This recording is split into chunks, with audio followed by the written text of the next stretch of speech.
Labas dar kartą.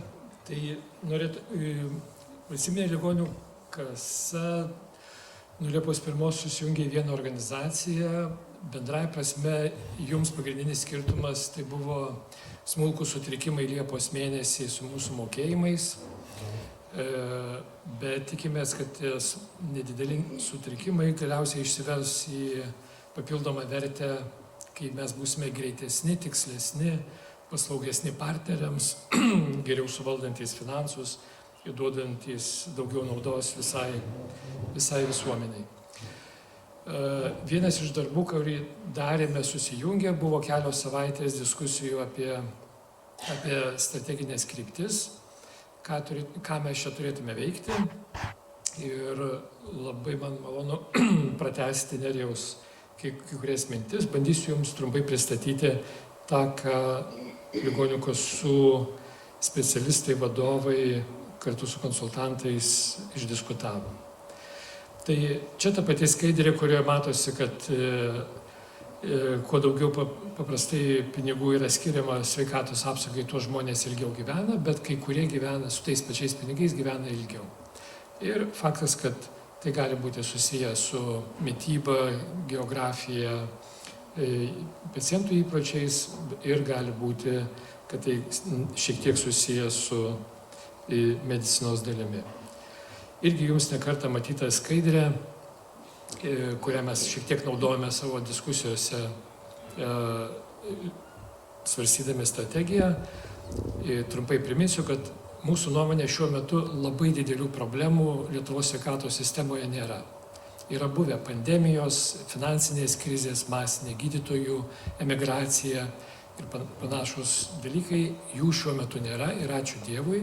Yra grėsmė su ekstremaliomis situacijomis, joms šiek tiek ruošiamasi, jos nutempia dėmesį ir šiek tiek finansų, bet jų šiuo metu kaip labai didelių problemų nėra. Mūsų požiūrį yra 4 didelės problemos. Tai per mažas finansavimas, Nerijus tą jau pristatė pakankamai ryškiai, mums reikėtų apie 1,5 ar šiek tiek daugiau milijardų eurų papildomai į sveikatos fondo biudžetą ir tada galėtume padengti, sumokėti už daugiau konsultacijų, naujesnės technologijas, naujesnius vaistus. Bet irgi suprantame, kad greičiausiai iš dabartinių finansų to padaryti neįmanoma.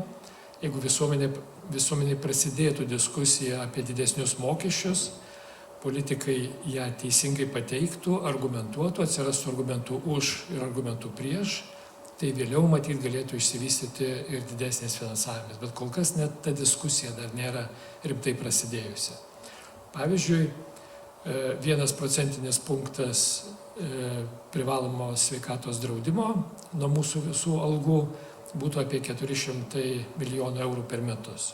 Dabar mokome 7% nuo algos, jeigu mokėtume po 8, tai atsirastų fondai 400 milijonų. Bet tas padidintų neteisingumo lygtai jausmą, nes dirbantieji ir taip sumoka 3 kart daugiau negu valstybė iš kitų mokesčių, iš PVM, akcizų, pelno mokesčių sumoka už nedirbančius, pensininkus, vaikus, kalinius, kareivius, kunigus. Tai kita pusė galėtų būti, tarkim, 1% punktų padidinti PVM. Ir jeigu mechaniškai, buhalteriškai skaičiuotume, tai 1% punktas PVM yra 300 milijonų eurų. Irgi įkristų. Dabar paaiškinti visiems Lietuvos piliečiams, kad reikia, tarkim, 2% punktais arba po 1 kasmet didinti PVM tam, kad slaugytojai gautų didesnės algas ir atsirastų robotinė chirurgija ir naujausi vaistai nuo stemplės vėžio, nėra lengvas darbas. Bet kažkada politikai turės šito užsiimti. Mes skaičiavimus pateiksim, ir būtinai tas diskusijas paremsim, bet šita diskusija turės prasidėti. Antra didelė problema yra menkas gyventojų rūpestis savo sveikata. Tas yra žinoma, mes tik tai rūkoma panašiai kaip Europa, vos daugiau. Geriame alkoholio gerokai daugiau, mažai judame, nesiskiepijame, nesilankom profilaktinėse programuose, daug valgome cukraus ir druskos. Ir tas nesirūpinimas savo sveikata dažnai išsiverčia į reikalavimus medikams, o dabar mane pagydykit. Tada trečia problema yra nepakankamas turimų resursų našumas. Ši problema yra daug kur, Airijoje, Vokietijoje irgi nemažai ligoninių dirba 4,5 dienų per savaitę režimu, penktadienį vakare šviesos išjungtos ir investuota į aparatūrą, į patalpas, o jos realiai nelabai veikia. Gydytojai, slaugytojai per darbo dieną nuveikia per mažai. Ir įtampa tarp viešojo ir privataus sektorių, jinai turi įvairių atspalvių, ir teigiamų, ir neigiamų, ir ko gero šiuo atveju galbūt labai į juos nesigilinsim. Tai atsižvelgdami iš tuos, o vidutinių problemų yra daugybė. Tai ir eilės ministerijos požiūrį tai yra svarbi problema, mums atrodo, kad tai antrinis dalykas, bet čia galima būtų diskutuoti, kas yra didelė, kas vidutinė problema, jų yra visada daug, jos niekada nesibaigia, su jumis galime nuolatos ką nors veikti ir visi turėsim darbą. Po ilgesnių diskusijų ligonių kasų komanda nutarė, kad mūsų esminė misija, dėl ko mes dirbame, tai yra esame tam, kad pasirūpintume gyventojų sveikatos finansinę apsaugą ir jie gyventų sveikiau ir ilgiau. Toks pakankamai generinis pasakymas, po ilgų diskusijų, kaip ir nieko labai ryškaus, bet jame yra mintis, kad kai žmogus sveikas ir gali mokėti mokesčius, turėtų susimokėti, o kai susirgs, neturėtų daug galvoti apie pinigus, jam turėtų būti prieinamos naujausios technologijos. Bet ir aišku, yra kitas atspalvis, o kaip tą žmogų paskatinti rūpinti savo sveikata, kad jis ilgiau gyventų.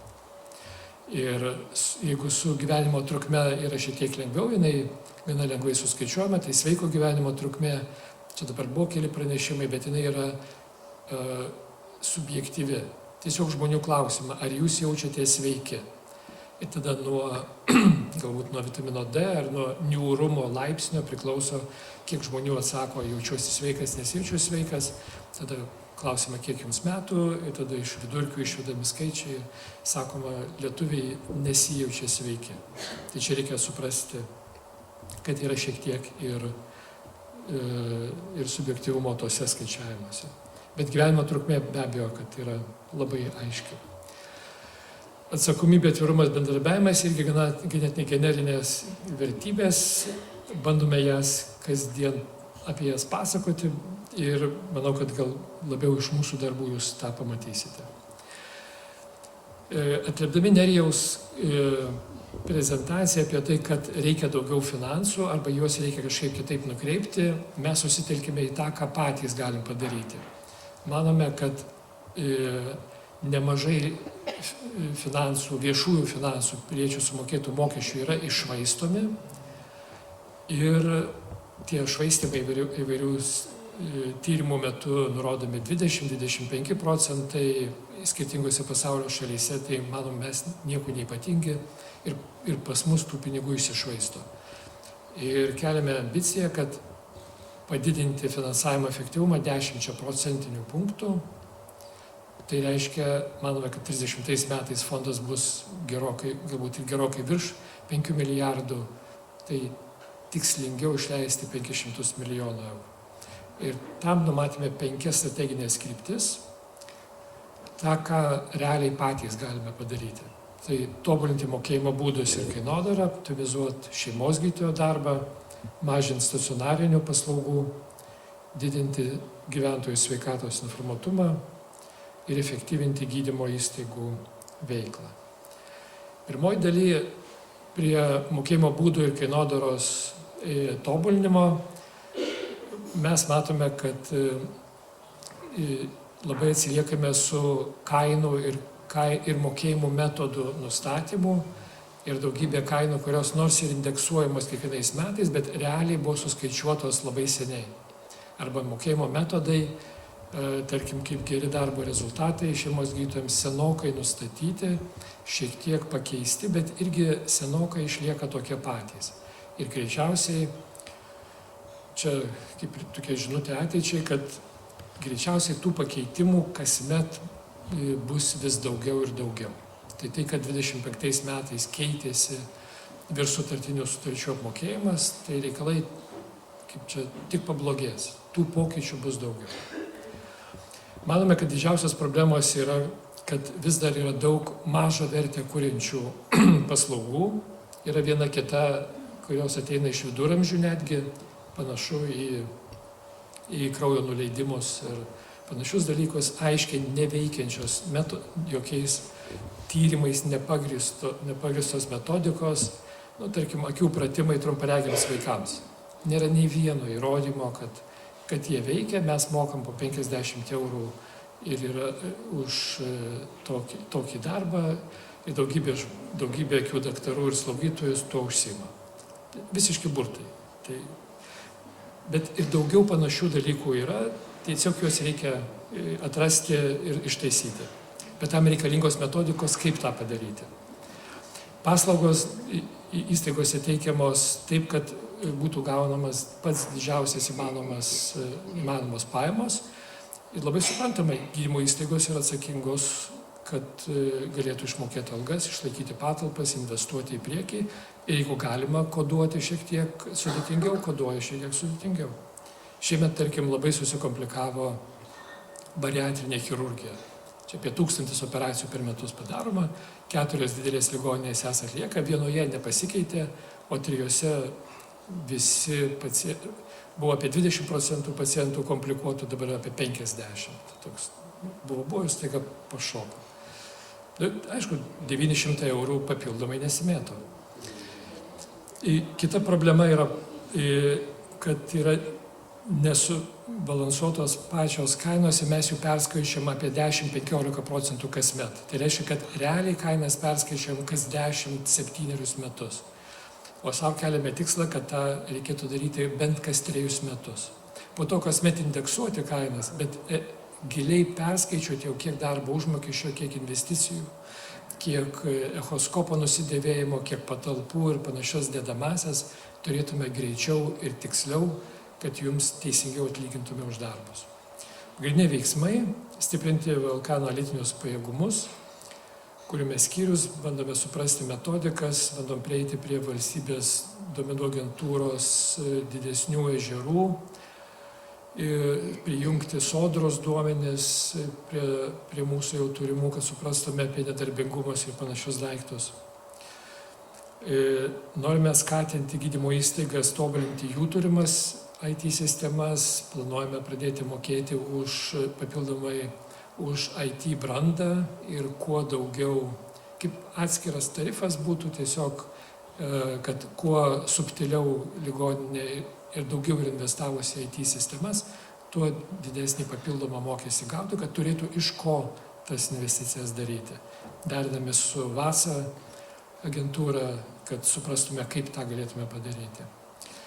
Analizuoti kolegų kainodarą, peržiūrėti trečdalį kainų kasmet ir greičiausiai, kas darosi Europoje madinga, didinti globalaus biudžeto dalį. Tai šiek tiek tai tarsi grįžimas į Nikolajaus Semaškos laikus, bet galimas dalykas, kad stabilaus biudžeto turėjimas, taip kaip skubios pagalbos skyriaus ar reanimacijos dalyje, galbūt labiau stabilizuoja įstaigų būklę negu smulkus mokėjimas už kiekvieną atvejį. Čia pavyzdys, kaip mūsų galbūt perteklinis finansavimas, šiek tiek per didelė kaina skatina daugiau teikti paslaugų. Tai tonzilektomijos Lietuvoje yra 3 kart daugiau atliekamų 100 000 gyventojų negu Europos vidurkis. Dėl cholecystektomijų reikia platinti grafiko rėmus, kad Lietuva sutilptų, maždaug 2 kart daugiau. Koronarinė angioplastika, čia ko gero daugiau galbūt ne pati operacija, kiek paslaugų skaidimas padidėjo noras stentuoti koronarus per 2 kartus ir pasimti po 6 000 eurų kiekvieną sykį. Antras strateginė kryptis yra optimizuoti šeimos gydytojų darbą. Tikslas yra, kad šeimos gydytojai išspręstų 80% problemų, taip kaip ir buvo surašyta strateginiuose dokumentuose. Ir manome, jeigu pagal finansavimą 19% fondo pinigų skiriama pirminiai priežiūrai ir tai yra, mes šiuo rodikliu esame vieni iš Europos lyderių, dažnai skiriame arčiau 15-16%, bet lyg tai grąža truputėlį per maža. Manom, kad šeimos gydytojai galėtų daugiau nuveikti. Gali būti, šiek tiek jiems kliudo biurokratiniai dalykai, kartais kompetencija, kartais tradicijos, kai pacientai reikalauja visą laiką profesoriaus konsultacijos. Bet čia tiesiog yra sritis, kur yra ką nuveikti. Tai viena iš problemų yra šeimos gydytojai išrašo daugybę siuntimų konsultacijoms ir tada susidaro didelės specialistų konsultacijos, o tinkamo gydymo paskirimas užtrunka. Tai manome, kad plėsime šeimos gydytojų medicinos normą ir atsakomybės, vis daugiau norėsime aiškesnių algoritmų, kurie pasakytų, kada reikėtų galima siūsti konsultaciją, kada reikėtų išspręsti pačiam. Ir manom, kad toks sureglamentavimas jis turėtų bent 3 gerus efektus. Vienas tai jis būtų mažiau gabiam šeimos daktarui tarsi paruoštukas, o ką reikėtų pačiam prieš tai nuveikti prieš siunčiant. Tai būtų gynyba prieš įkyrų pacientą, kuris reikalauja siuntimo, nors jam jau gydymas, diagnozė gera nustatyta ir gydymas teisingas paskirtas. Ir gynyba teisme, jeigu bus priekaištų, kodėl kažko nepadarėte, nepasiuntėte, neištyrėte, šeimos gydytojas gali sakyti, štai yra standartas, aš elgiausi pagal standartą. Didinti slaugytojų skaičių ir jų kompetencijas ribas plėsti. Čia tikrai turime daug nuveikti, kad matytume slaugytojus su fonendoskopu ant kaklo, dirbančius savarankiškai, taip kaip jiems ir priklauso po 4 metų universiteto darbo ir geros patirties. Kurti motyvacijos sistemą, nes visą laiką turi būti šiek tiek finansų už nugaros ir manome, kad galbūt jau nuo šiemet paleisime motyvaciją šeimos gydytojams, tiems, kurie išsprendžia daug problemų patys. Ir didinti gyventojų raštingumą, kad jie suprastų, jog šeimos gydytojas tai nėra prastesnis specialistas, kuriam nepavyko įstoti į rezidentūrą gerą, o tai yra labai plataus profilio protingas žmogus, turintis didelę patirtį ir suprantantis, kaip sudėtingus pacientus vesti per gyvenimą su jų lygomis. Čia pavyzdys, nekartą turbūt rodytas, apie tai, kaip nuolatos daugėja išrašomų siuntimų. Šiuo metu siuntimų daugėjimo greitis yra po 0,8 milijonų siuntimų per metus. Ir jeigu padarome apie 11 milijonų konsultacijų per metus, tai reiškia, kad jeigu taip ir toliau tęsis, tai eilės kasmet ilgės po maždaug 3 savaitės. Čia kiekvienais metais, jeigu nieko nekeisim, vis dar 3 savaitėm bus ilgesnė eilė pas specialistą, dar 3. Ir tikrai sergantis žmogus sunkiai pateks. Lietuviai pas daktarus lankosi dažnai, 10 kartų per metus, vietoj 7 ar švedų 3. Ir išvengiama hospitalizacija vis dar yra ganėtinai didelė. Trečia kryptis yra socialinių paslaugų mažinimas. Tai šiuo metu hospitalizacija yra apie 16 atvejų 100 gyventojų per metus, o išvengiama hospitalizacija 13,2%. Tai šitie abudu skaičiai yra didoki ir čia slypi nemažai rezervų.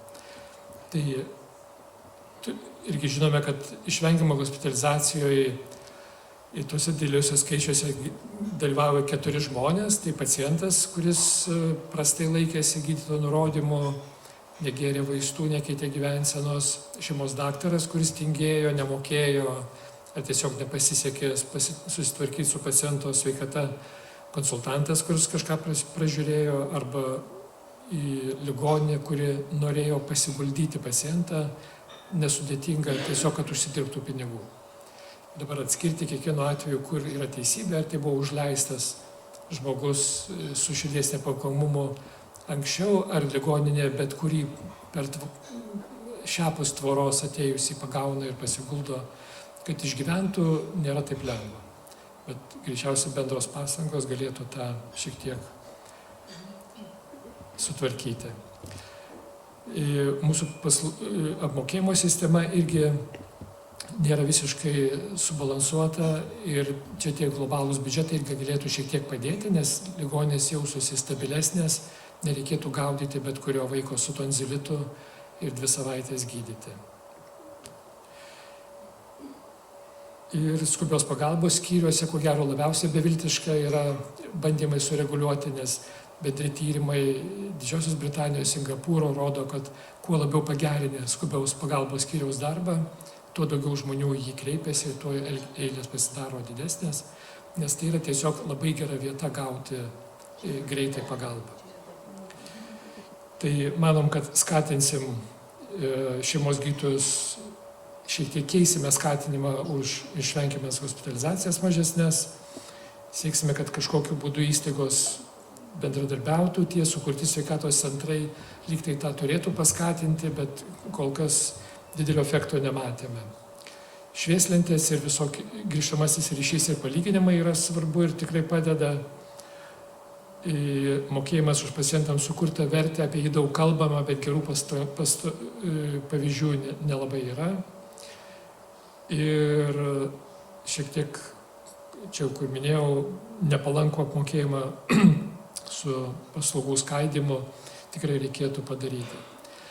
Čia yra 24 metų išvengiama hospitalizacija, 62 000 atvejų, maždaug po 1400 eurų. Kairė pusė yra procentai gydymo įstaigos, ligoninės ir kiek procentų iš visų hospitalizacijų jose sudarė išvengiamą hospitalizaciją. Tai Naujoji Akmenė apie 60% žmonių gydėsi nuo pneumonijos, cukrinio diabeto, hipertenzijos, širdies nepakankamumo, kurie teoriškai galėtų būti išspręsti ambulatoriškai. Europinis vidurkis yra apie 80% priklausomai nuo šalių. Žinome, kad negali būti jisai visiškai panaikintas. Visą laiką pateks komplikuotų pacientų, kuriuos reikės gydyti ligoninėje. Per vidurį yra atvejų skaičius, kiek tokių buvo, tai čia apsiverčia šiek tiek lygtai skaičiai, nes tarkim Lazdynų ligoninė, Kauno ligoninė, Vilniaus universitetinė ligoninė dėl savo didelių skaičių ir mažo procento vis tik tai turi nemažai išvengiamas hospitalizacijos atvejų, o kraštinė dešinės grafikas rodo milijonus eurų, kurie yra šiuo metu išleidžiami finansuojant išvengiamą hospitalizaciją. Jeigu sustumtume tą skaičių, kad ne viena ligoninė neviršytų 10%, staupytume 31 milijoną eurų kasmet. Juos galėtume paskirti kažkam kitam. 4. dalis - gyventojų sveikatos informuotumą. Čia mūsų tikėjimas yra šiek tiek mažesnis, kaip mums tą pavyks padaryti. Buvo kalba apie išvengiamą profilaktiniam priemonėm išvengiamą mirtingumą. Ten tikrai efekto galėtų būti daug. Mes irgi labai norėtume prisidėti prie visuomenės biurų veiklos, prie teisingos gyvensenos skatinimo. Manom, kad tokie milijonai, kurie išleidžiami gydymui, bent dalį atkabinus gyvensenos nuolatiniam propagavimui, tinkamesniam galėtume nemažai pasiekti. Ačiū.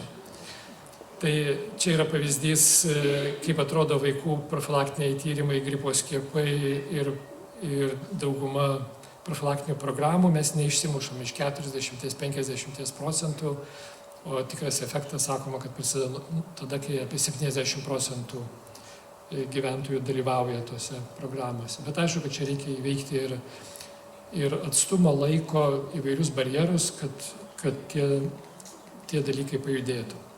Ir sekanti kryptis yra efektyvinti gydymo įstaigų veiklą.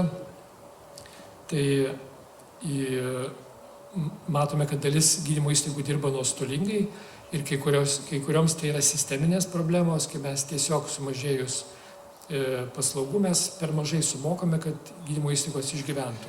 O kai kur yra vadybinės problemos, nes dvi panašios gydymo įstaigos kartais turi labai skirtingus rezultatus. Tai čia gali būti įstaigų valdymo problemos, steigėjai nepakankamai įsitraukia, į įstaigos valdymą arba, kaip minėjau, per mažas paslaugų skaičius. Manome, kad rinksime daugiau duomenų, galbūt standartizuosime, kaip tarkim Kanadoje yra sąskaitų planas per visą šalį, tada lengva palyginti vieną gydymo įstaigą su kita, nes kartais, tarkim, komunaliniai kokie ar apsaugos, valymo, skalbimo, maitinimo kaštai gali būti įstaigos viduje, gali būti per darbuotojų algas, gali būti per perkamas paslaugas. Medicinės aparatūros nusidėvėjimas nelabai matosi, jis dažnai paskęsta bendram nusidėvėjimo eilutėse. Kapeksas irgi neina lengvai atskirti šiuo metu, kur yra medicinės, kur infrastruktūrinės ir panašus dalykai.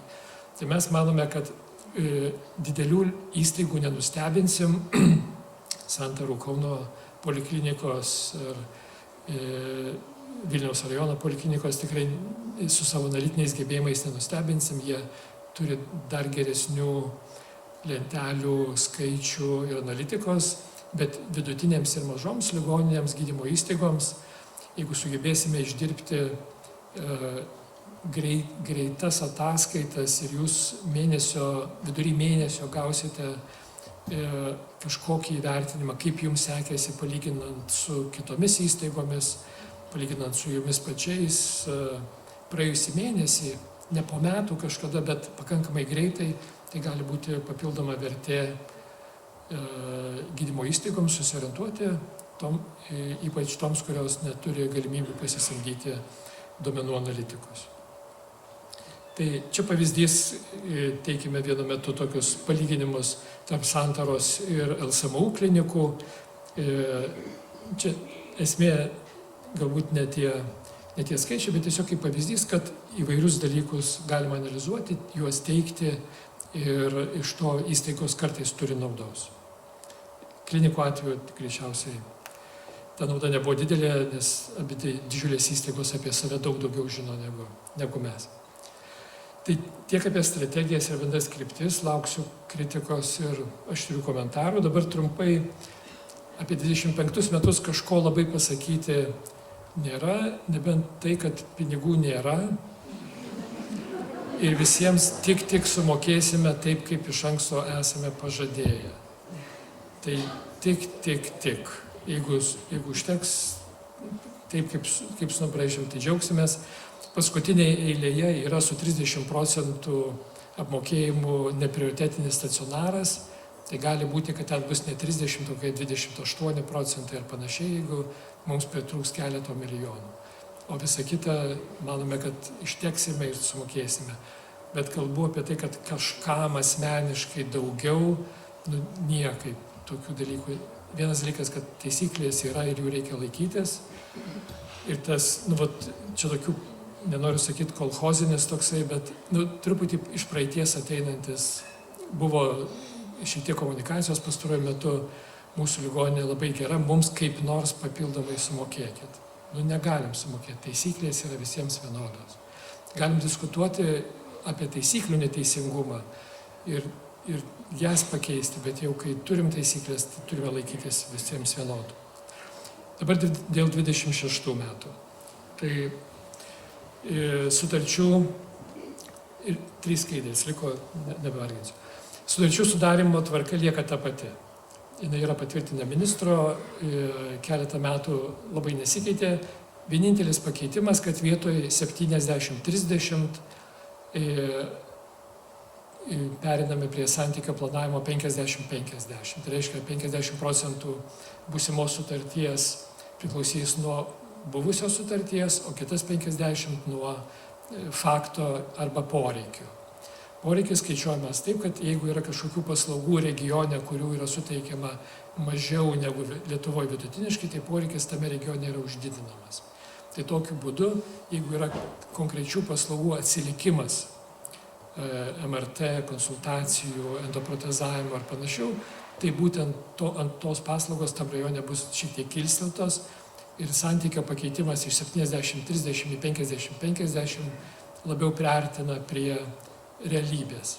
Tai tas reiškia, kad jeigu kažkas nevykdė sutarčių kažkokioj srity tai tada bus nedidelis, šiek tiek staigesnis pamažėjimas sutarties, o kas viršijo šiek tiek didesnis padidėjimas lyginant su ankstesniu modeliu.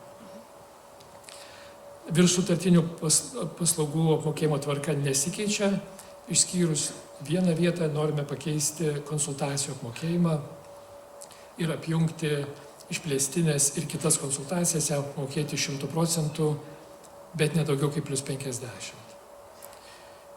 Čia lyg tai yra nedidelis pliusas, kad tada lengviau, nes kardiologų konsultacija, niekas iš anksto nežino, jinai bus išplėstinė ar neišplėstinė, tą suplanuoti šiek tiek sudėtingiau ir atrodo, kad tas suskirstimas lygis ir stumteli gydymo įstaigas teikti didesnio ištyrimo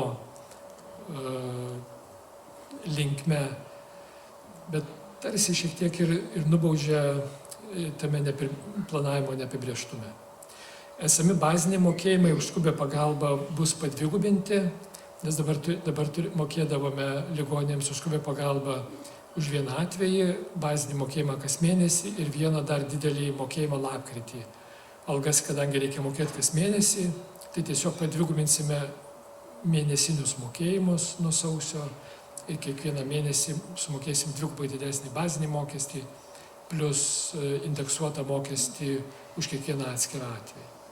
Ir tą patį norim padaryti su intensyvios terapijos priedu, sumažinti ataskaitų teikimą, kad mažiau mes kuistumėmės po jūsų tabelius ir mokėti ne kas ketvirtį, o kas mėnesį. Nes jums pinigus irgi reikia mokėti kas mėnesį. O ateityje galbūt visiškai išimti intensyvią terapiją iš DRG metodikų ir finansuoti už pagal minėta Nikolajų Semašką, tiesiog pagal lovas tiek, kiek yra, nes ar yra pacientų, ar nėra pacientų, komanda turi laukti, ventiliavimo aparatai turi būti įjungti. Tai čia 25 metų lentelė, daug kartų jo matėte, 26 metais keičiasi, siūloma pakeisti, išbraukiant antrą eilutę ir ją įkeliant į trečią, ir pakeičiant skaičių vietoj 70% į 100%, bet apribojant plus 50% neviršymą. Šiemet norėjom pajudėti iš lėto link ribojimo plus 25% nuo sutarties, nes estai turi plus 10%. Bet kažkaip neišdrįso, galvojom, dar luktelsiu, gal kitais metais.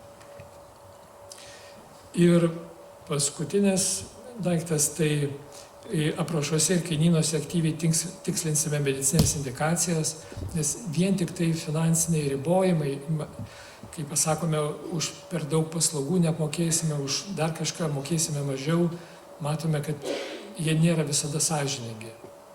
O daug daugiau galime nuveikti, kaip pasakytume, kad kokiems pacientams už ką mokėsime, o už ką nemokėsim. Tarkim, venų operacijos, dabar buvo tiesiog venų varikozė ir jokio skirtumo, kokio jinai laipsnio. Tai manytume, kad, dabar nepasakysiu tiksliai, ten 4C ar kokia stadija, hiperpigmentacija, opos kraujavimai, yra indikacija flebektomijai, o nedidelis pamelinavimas pakinklyje nėra indikacija.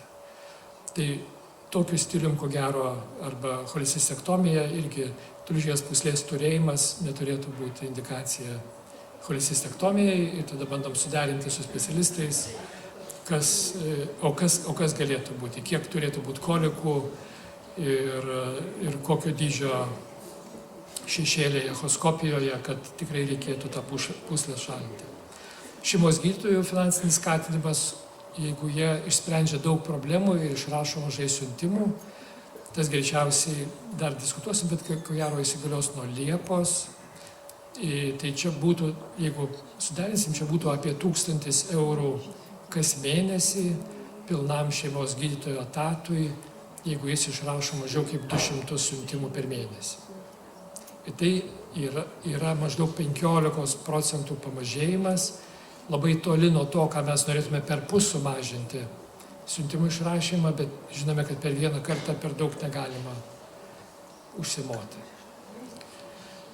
Tai tą dar pasižiūrėsime ir dalį šeimos gydytojų gerų darbo rezultatų skatinimo norėsim pervesti į kasmetinį mokėjimą. Vienas iš pavyzdžių yra skiepijimas nuo kitų metų rudens, pavyzdžiui, pereiti vietoj skatinimo per metus nedidelį priemoką už tai, ką nuveikiai prieš 1,5 metų, tiesiog padidinti,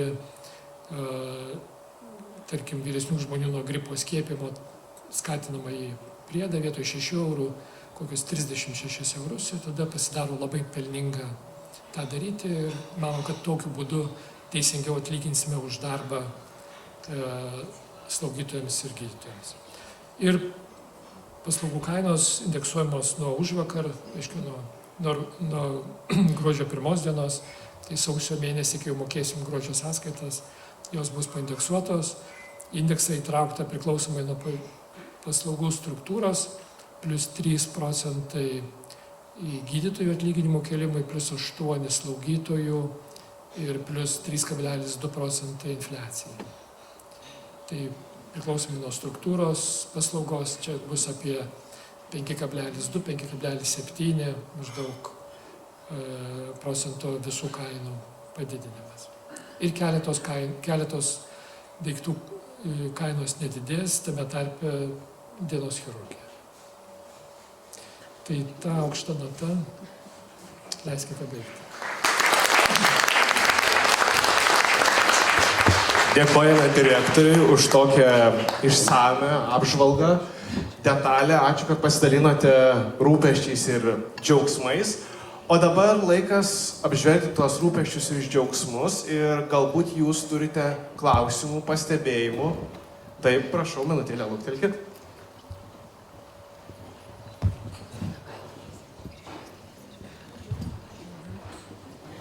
Labadiena, Artūras Kancleris, šeimos gydytojas. Norėjau jūsų paklausti, kaip jūs galvojate dėl tų siuntimų skaičiavimo. Ar yra teisinga, kad skaičiuoti tik šeimos gydytoją, ar bendrai Lietuvoje reikėtų skaičiuoti? Nes, pavyzdžiui, specialistai dažnai nerašo siuntimų tolimesniam ištyrimui, reabilitacijai ir panašiai. Kitas dalykas, labai dažnai būna, kad iš mūsų reikalaujama pakartotinio siuntimo, nepaisant to, kad nebuvo įvykdytas 3 konsultacijų planas, nes, kaip visi puikiai žinoma, mokėjimas kas 4 konsultacija. Tai irgi specialistus varo į minusą. Siuntimų perrašymas dėl pavėžėjimo dabar irgi yra ūmi problema, kai kurie šeimos gydytojai po 4 kartus per savaitę perrašo siuntimus, tai irgi tą gali labai didinti statistiką. Ir taip pat labai liūdna, kad ilgalaikio stebėjimo sistemos nevykdymas irgi reikalauja iš mūsų šeimos gydytojų siuntimo rašymas, nepaisant to, kad galėtų būti pacientai specializuojami ir pagal įsakymą labai puiku būti stebimi be jokių papildomų siuntimų. Ačiū.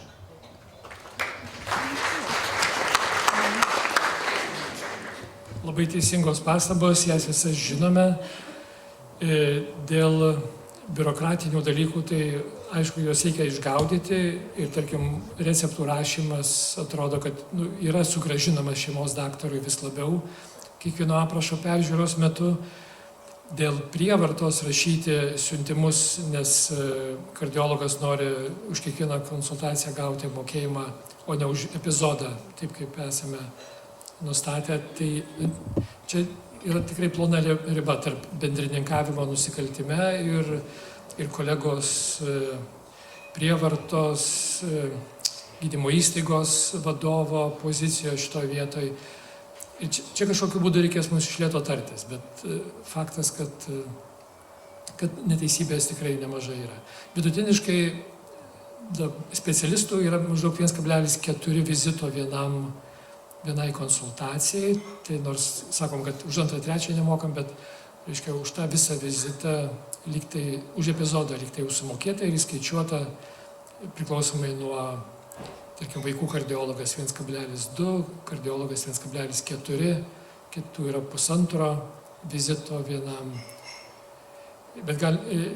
konsultacijai. Bet gali būti, kad čia slepiasi tie papildomi siuntimai, kai apsimeta, kad skauda ir antrą sąnarį, ir tada reikia dėl to antro sąnario pakonsultuoti.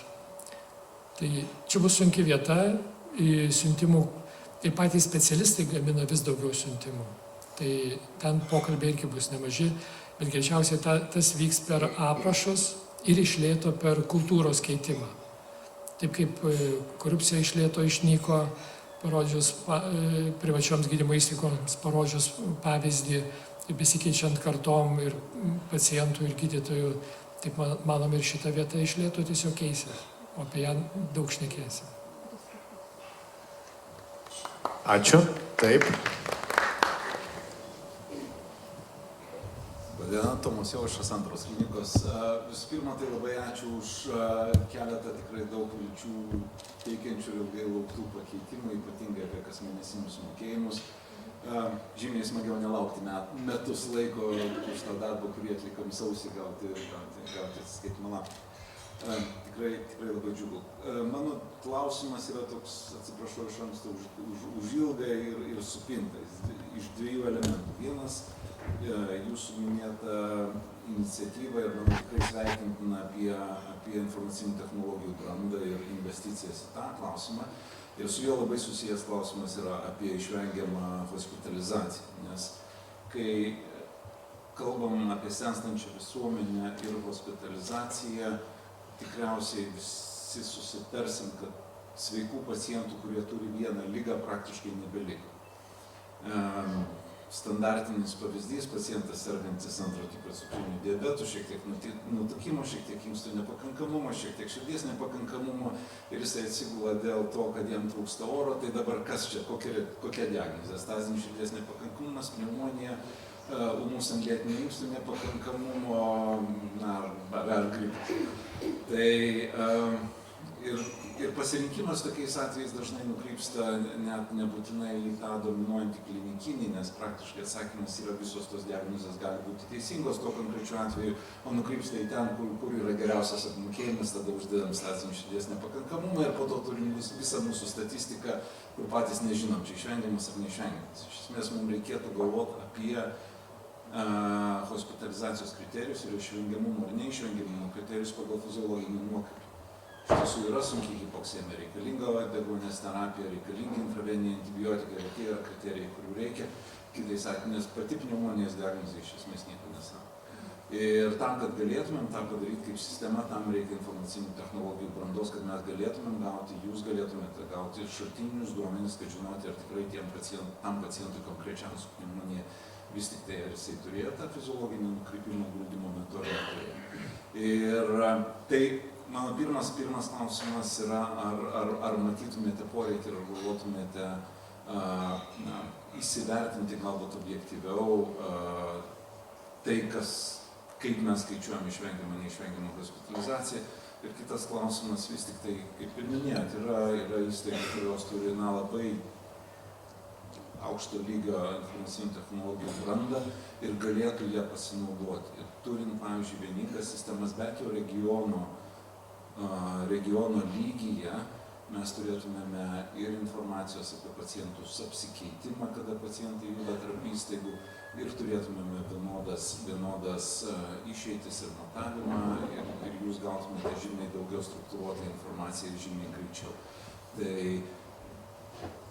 čia klausimas būtų, ar tikrai norim keliauti individualių atskirų ligoninių informacinių sistemų vystymo keliu, ar bent jau galvoti apie daugiau investiciją į regioninę sistemą, kuri unifikuotų bent jau Vilniaus regioną, Kauno regioną, Šiaulių regioną. Tai ilgas klausimas sugautas, atsiprašau, bet sistema kompleksinė. Ačiū. Dėkoju. Jūsų komentaras yra kaip vertingesnis gerokai už mano atsakymą. Tai tas hospitalizaciją skaičiuojam labai primityviai, kodas ir jeigu gydėsi ligoniai, tai aišku, kad neturim tokio subtilumo šiuo metu. Ir čia galėtų būti vystymo dalis. Ir aišku, kad ir geresnė apskaita, ir ligonių finansinis stabilumas, kai nereikia guldytis tam, kad išgyventų ligoninė, apysveikio paciento, ir šeimos gydytojų, ir konsultantų pastangos, greičiausiai čia bus ir vaistų prieinamumas, greičiausiai čia viskas iš lėto keliaus. Ypatinga vieta, aišku, yra e-sveikata ir IT technologijos, tai mes nusiteikę jas finansuoti daugiau. Kiek bekeiktume lietuvišką e-sveikatą, jinai vis tiek yra pakankamai modernus daiktas Europos mastu, bet aišku, galėtų būti ir geresnė. Čia greičiausiai labiau Nerijaus komandai yra idėjos dėl dėl unifikuotų IT sistemų, kad kaip mes geriau lengviau apsikeistume duomenimis, kad čia galėtų būti rimta vieta ir tam greičiausiai reikės rasti pinigų fonde, kad ligoninės turėtų stabilias, geras, modernias IT sistemas. Ir už jas reikės mokėti daugiau. Tai tą suprantame ir jau pradedame iš lėto planuoti. Dar turime klausimų? Taip, ačiū. Laukiu šito klausimą. Tai aš norėjau paklausti, ką mes nuveikėm 25-ais, bet tu jau viską pasakėjai. Tai kalbant apie ateitį, dabar labai keičiasi aprašai specialistų konsultacijų. Tačiau jūs rengėtės peržiūrinėti tik tai nuo 15% iki 33% įkainių. Ar nemanote, kad priemokų naikinimo kontekste ir aprašų kontekste jums tą reikėtų per artimiausius metus padaryti 100%? Įkvepiantis pasiūlymas, ten, kur tikrai gauname naujus aprašus, lengviau tą padaryti, nes tikrai 20 metų senų parašai ir tada, tarkim, dabar peržiūrėjom 6, paskutiniu metu 6 pabaigėm aprašus. Kardiologas, oftalmologas, urologas, neurologas, LOR ir dar vienas pamiršau. Endo.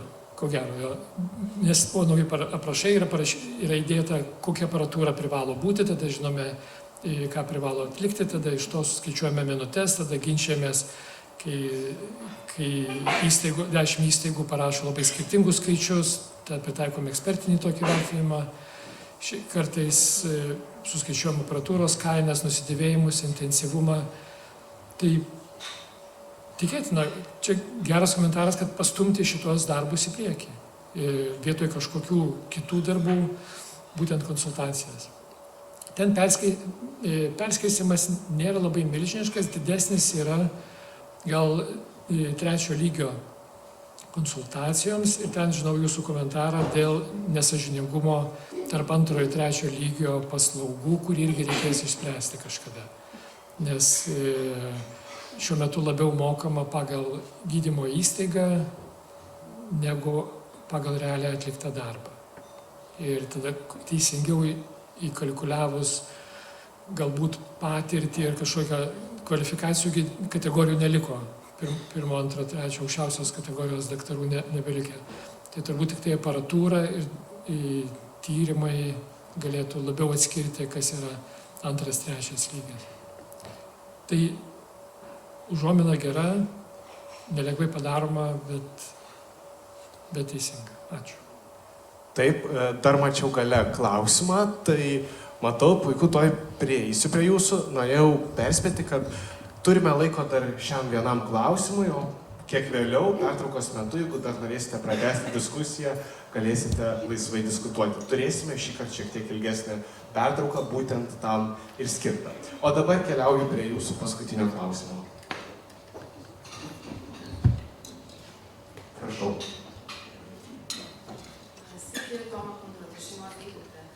Minėjote apie tai, kad slaugytojų skaičius turi būti didinamas pirminiam lygyje ir tai turėtų atspindėti pirminio lygio paslaugų geresnį prieinamumą, tą 80% paslaugų teikimą išsprendžiant pirminėme lygyje 80% problemas. Gal galit plačiau šiek tiek apie šitą viziją? Nes mes dabar turim prie vieno gydytojo, man atrodo, 2,5 ar 2,6 slaugytojas. Ir kaip gydytojai dūsta, taip dūsta pirminiam lygiui nuo problemų sprendimo pacientų. Turbūt ne visai tinkamai išsireiškiau. Komandos didinimo idėjos šiuo metu yra sustabdytos ir manoma, kad bendras sutarimas yra, kad šeimos gydytojų komandos didinimas sveikatos labai neprideda. Dėl slaugytojų skaičiaus didėjimo jis buvo ne šeimos gydytojų kontekste, o bendrai. Taip atrodytų, kad per keletą metų ateityje mums truks apie 3-4-5 tūkstančių slaugytojų, todėl reikia sudaryti bendrą gerą nuotaiką, teisingus atlyginimus, maždaug 1,25 vidutinio darbo užmokesčio, pagarbę atmosferą,